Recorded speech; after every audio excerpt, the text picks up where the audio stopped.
The following podcast is a Jill Divine Media production. Christianity has become known for judgy people, strange words, ancient stories, confusing rules, and a members-only mindset. This is why I stayed away from the church for so long, but it's not supposed to be that way. I'm Jill Divine, a former radio personality with 3 tattoos, a love for a good tequila, and who's never read the entire Bible. Yet, here I am hosting a podcast about faith. The Normal Goes a Long Way podcast is your home for real conversations with real people using real language about how faith and real life intersect. Welcome to the conversation. Not too long ago, I had Andy Wiggins and Todd Larkin on for episodes 75 and 76, a mission to create hope and transform lives in Uganda. And Andy and Todd have really become these individuals who are just, I don't know, I'm so glad I've gotten to know them. And the 2 women that are with me now probably agree that they are so happy that they have gotten to know them. But the whole background into what we're going to talk about today, I would really encourage you to go back to episodes 75 and 76 and get a background, because we're going to talk about Hearts and Hope. Todd and Andy are the founders of Hearts and Hope, and I have learned about Hearts and Hope through our church in St. Charles, which is a suburb outside of St. Louis, but our church is Messiah St. Charles. And so I have become more involved with Hearts and Hope and want to learn even more. And so the women in front of me, Sara and Kelly, hello and welcome to the podcast. Thank you. We're very happy to be here. So let's, I guess, just start. First of all, what is your role at Hearts and Hope? So this is Sara speaking, and I am the program manager or leader at Hearts and Hope for Uganda. That means that I work with all of our overall programs that happen in Uganda, so our child sponsorship program, as well as any of our projects. So any clean water wells, any school construction projects. I work with our staff, and then I also work with our partners to coordinate any projects and programs that are happening. Okay. And Kelly, what do you do? I guess my official title is the U.S. Business Development. I don't even know it on my business card, but I do marketing, fundraising, and I lead the mission trips to Uganda. And yeah, basically trip coordination, fundraising, marketing, business development. Okay. I think with this season of this podcast, we were talking about yes moments. And originally they were designed when I realized I was sitting in a message on a Sunday morning and one of the pastors said something and I was like, yes, that really got to me. And everybody has yes moments all over. So I realized I had pigeonholed myself by just limiting it to Sunday. So then I started talking about outside experiences. And in thinking about, and what I know little about both of you, and thinking about what the conversations were with Andy and Todd, I thought, okay, these 2 ladies have yes moments. And we're going to go, clearly you did not start your careers at Hearts and Hope, correct? True. Correct. Okay. So when you go to a nonprofit, when you choose to make the jump to a nonprofit, that in itself is scary, but it has to be because of yes moments. So Kelly, let's start with what you did before Hearts and Hope. Before I worked in the nonprofit world, I worked in the medical world, and I was a registered nurse and in cardiac telemetry, ICU step down type of settings. And you're not using any of that currently? No. And you don't hear that very often, especially in the medical world. Yeah, my resume flipped drastically from I know nursing to nothing to do with nursing. Okay, so let's talk about that, because that clearly had to be a yes moment for you to turn from that to where you are now. Yeah, I think just Uganda in general was always a yes in my heart that was waiting to come alive. Nursing was always something that I was good at, and I liked taking care of people, but I guess I never found passion in doing that. Like, I loved what I did, but it didn't feel like my forever thing.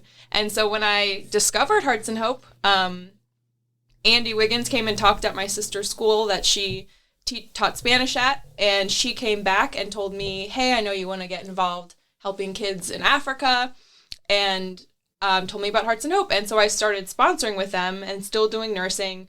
And then it just clicked how much I wanted to go and meet the child I sponsor and build like an actual relationship with them.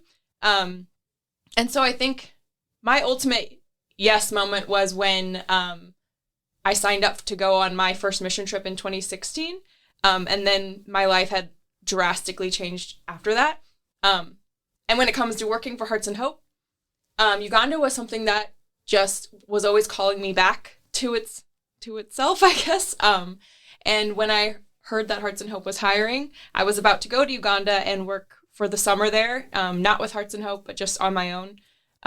And I remember some voice inside of me saying, if you don't apply for this job just because you doubt yourself, you're only a nurse, or you're just a nurse, someone else is going to get that job and you're going to regret it every day of your life. You know you're meant for this job. You know that Uganda is in your heart, so go for it. And so at the airport going to Uganda, I applied for the Hearts and Hope position, and yeah, I got it when I got back. So yeah. I'm so glad, and I'm sure so many other people are glad that you listened to that voice, because most of the time we don't. Mm-hmm. Okay, wait. I got to go back, though, because something that you said, your sister said that you had been thinking of helping kids in Africa. What is that? Like, there's clearly something that has been in your mind, in your heart. How did that all start?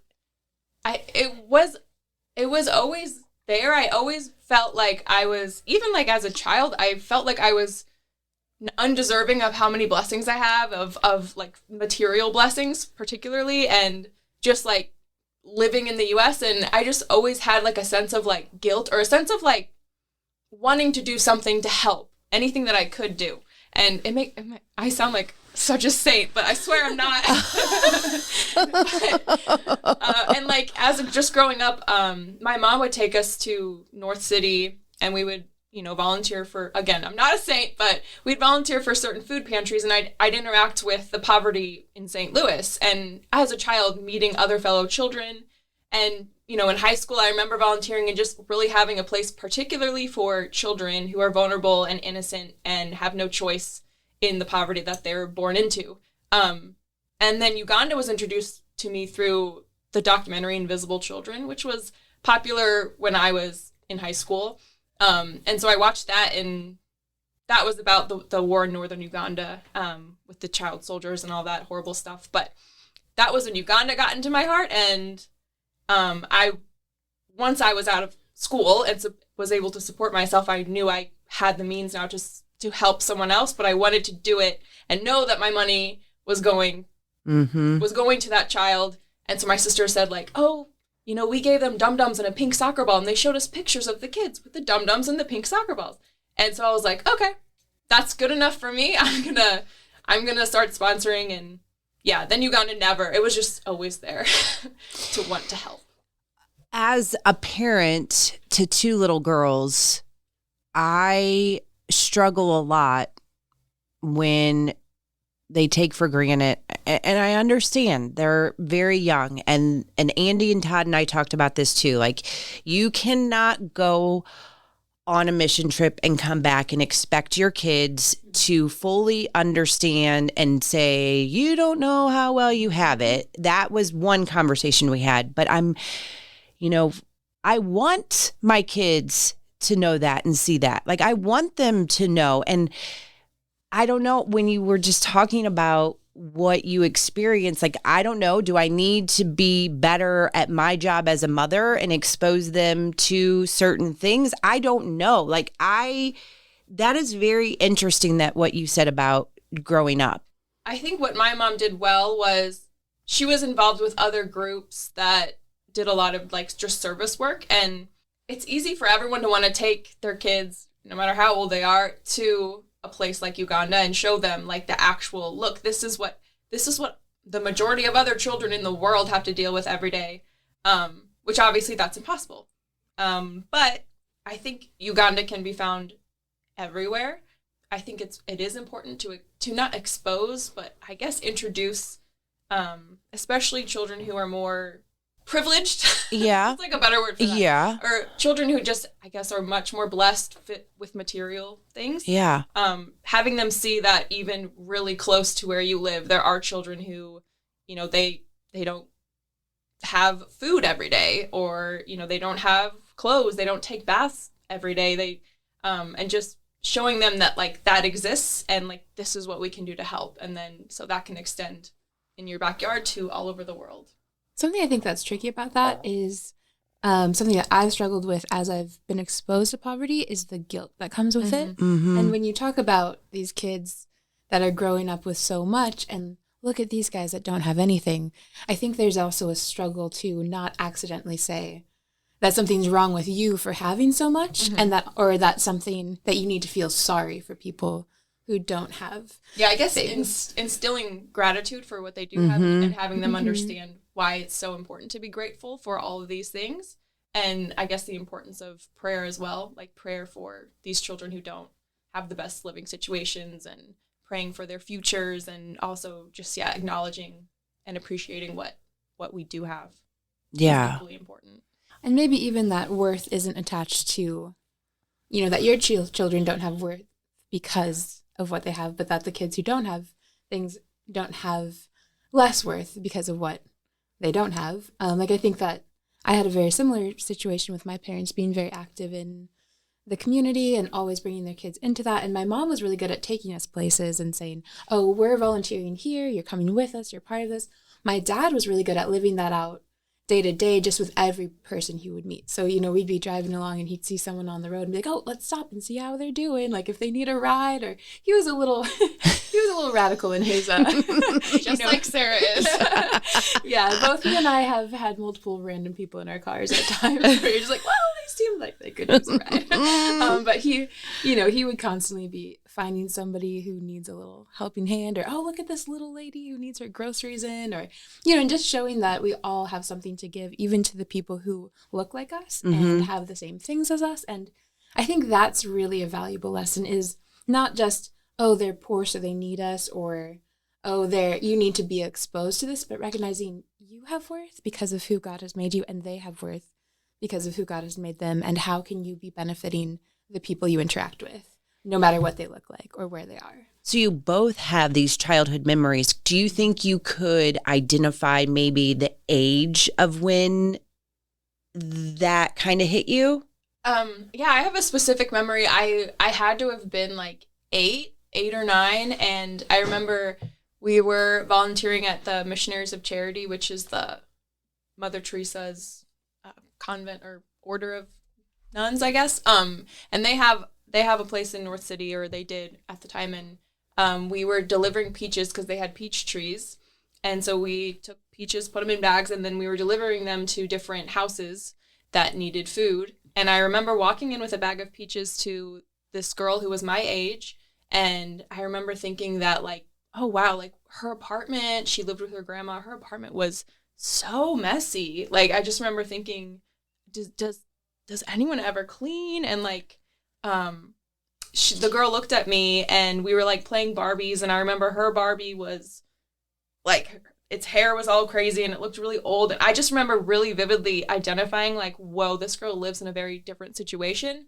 And then I gave her a peach, and she was like, what is this? I don't know what this is. And I was like, you don't know what a peach is? You've never had a peach? And just so many things like clicked with me that day of like, what, like, why do I live where I live? I eat peaches all the time, and like, this girl has to live here with her grandma who was like very sick. And so that was when it hit me of like, something's not right in the world. And like, yeah, it was early. And like, I've had that ever since, that like, I want to do something to help. I want everyone to know what a peach is. And Yes, everyone to know what a peach is. Okay, Sara, what about you?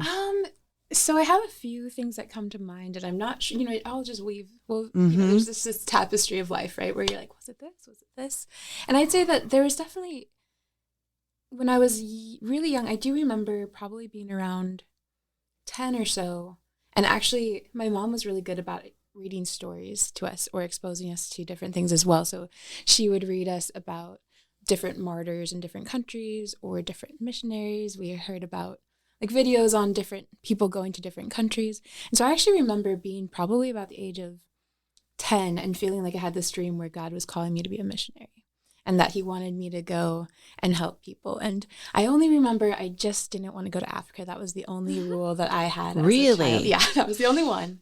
Because I found out from what I was listening to that you had to live in a hut and you'd probably get speared to death at some point. That was my, so I That's what you heard. That was my association That as a doesn't 10-year-old. happen where we go.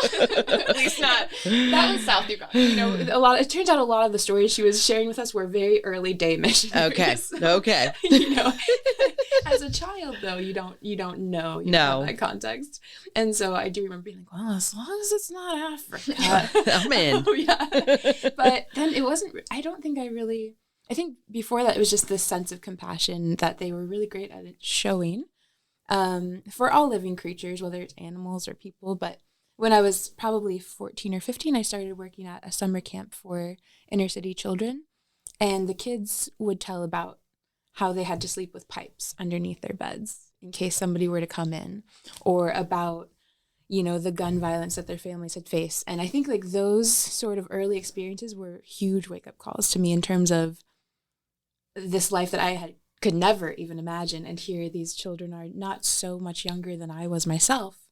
And they literally didn't know if they could sleep through the night peacefully.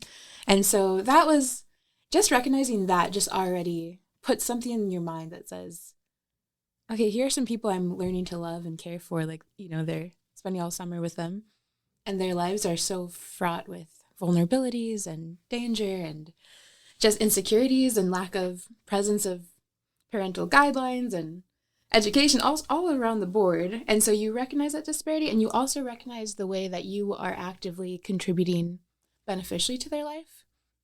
And that honestly is, I think I learned at a young age how fulfilling that is to use your time and energy to pour into people and see the fruit that's born from that. I think that was something I learned really early on. Like, you love and you get loved back, and it's just beautiful.